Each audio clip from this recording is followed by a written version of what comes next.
प्रत्येक पाइला सफलताको पाइयोस् शिखर टिक्न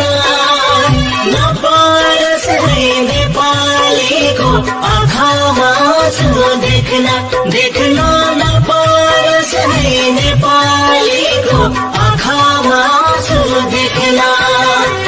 राष्ट्रभावमै बित्यो यो साथ भएन कसैलाई हर्ष खुसी बोलाउँदै नयाँ